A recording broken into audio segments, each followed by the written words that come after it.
Please consider becoming a patron of MythVision Podcast. You'll get early access to every video, including this amazing one, and you can ask me personal questions, private message me, anything you'd like.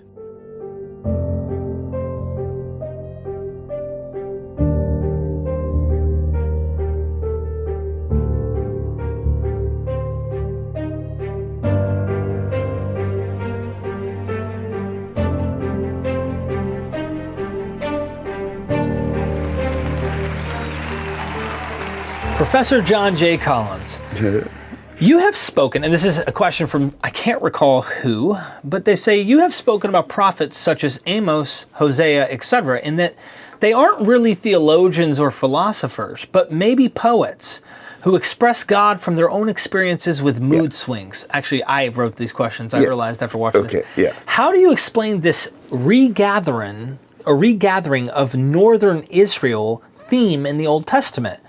Dr. Jason Staples, are you aware of his works? Nope. Okay, he wrote a book recently on a new idea of Israel in Second Temple Judaism.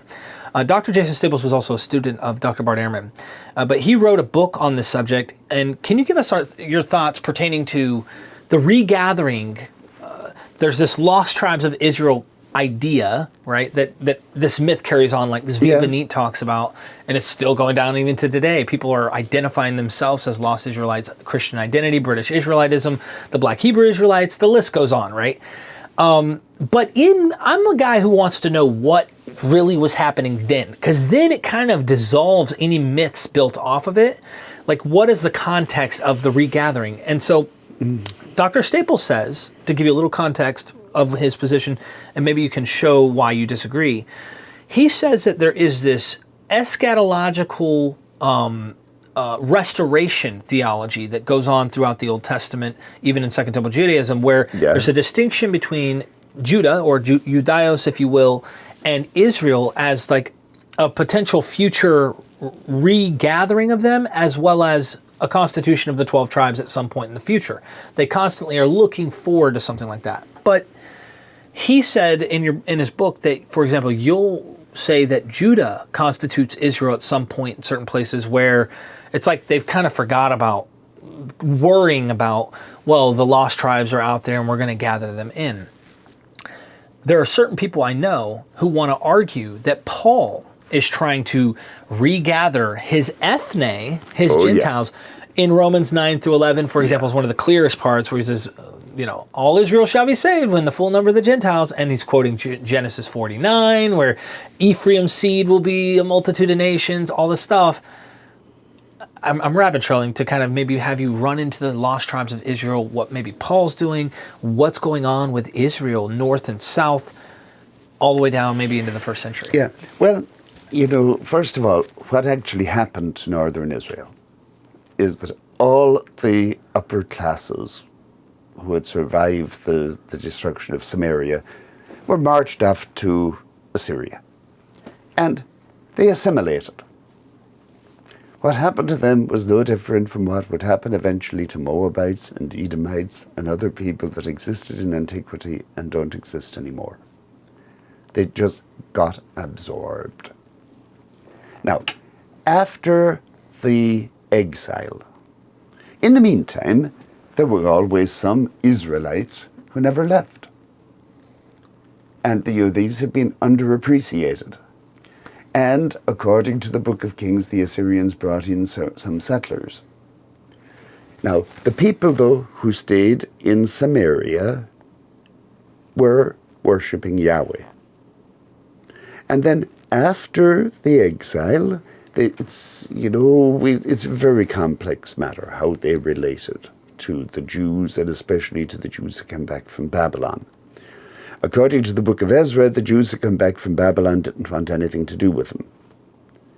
But the people in Samaria did want to have relations and wanted to join in building the temple. But we know they did build their own temple on Mount Gerizim, but they were Yahweh worshippers. Now, in the meantime, the people in Judah tended to say, we are the descendants of Israel.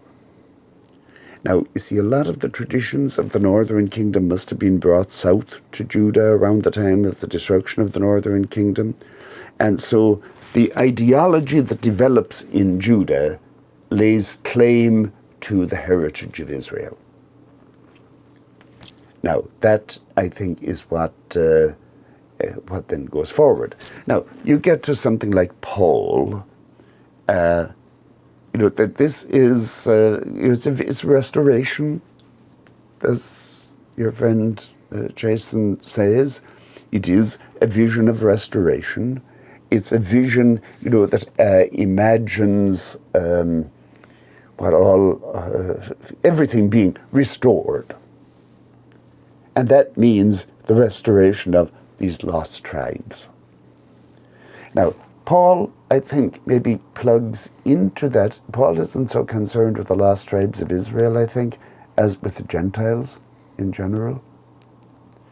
But so I would see him not so much plugging into the lost tribes of Israel as into the prophecies of Isaiah and some of the Psalms and the ingathering of the nations. The idea that all the nations should come together to worship the true God. In the Jewish text, that doesn't mean they all become Jews. It just means they all come to worship the true God. And, Paul, of course, is extremely complex. Yeah. And there will now be an Enoch seminar on Paul and apocalypticism in October. Wow. Which could be quite interesting to you. Oh, yeah. Now, did Paul want his converts to become Jews? Apparently not. But he did want them to become children of Abraham. He talks about grafting them into the vine, so, that they are to become part of salvation history, so to speak, without necessarily becoming Jews in the sense of people focused on the law of Moses. But that isn't a matter really of gathering in the lost tribes. That's a matter of gathering in the Gentiles. And is trying to go back to an earlier stage, back to Abraham as the prototypical father rather than Moses. I think it's interesting where Paul in Romans 9 through 11 is quoting Hosea 2, where Hosea is saying, you're not my people anymore. And Jason Staples, Dr. Staples, that I interviewed recently on this topic, he said he thinks that Paul is kind of doing a twofold thing, right? He's saying the nations have to come in, but these Israelites, right, that are completely lost, well, they became not my people. They literally assimilated. Yeah. Therefore, in the imagination of Paul, according to what Staples is maybe suggesting, he keeps referencing these lost tribes of Israel passages that are going on, like in Hosea and maybe a couple other passages where I will gather you back from among the nations and the nations as like a twofold thing. Not that Paul literally thinks his ethne are Israelites, but that the reason he's saying you're now becoming children of Abraham is, in Galatians 3, like you are the seed of Abraham is Christ, not the descendants. Like he argues against some other people probably trying to Judaize his audience. Do you think that's possible, that he's doing kind of the both thing? Like, obviously, he's trying to bring in the nations that aren't Israel. Yes. But in order to save people who are completely not my people anymore, Paul's imagination is kind of saying, well, they're not my people. Israel was lost, completely lost. We're bringing not only the nations, but we're fulfilling these passages, maybe some sense. Oh, yeah, I'm not so sure about that. I think he plays with the idea that Israel, which means, Judaism as he knew it, had rejected the Messiah and was therefore being lost.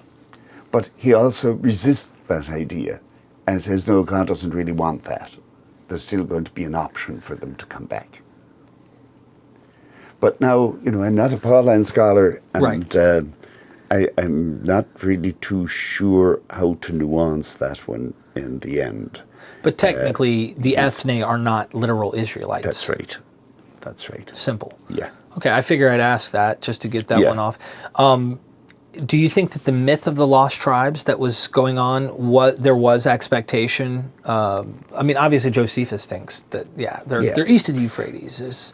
You get you get a nod to it every now and then. I don't know that anybody was sitting around waiting for it to happen. Interesting.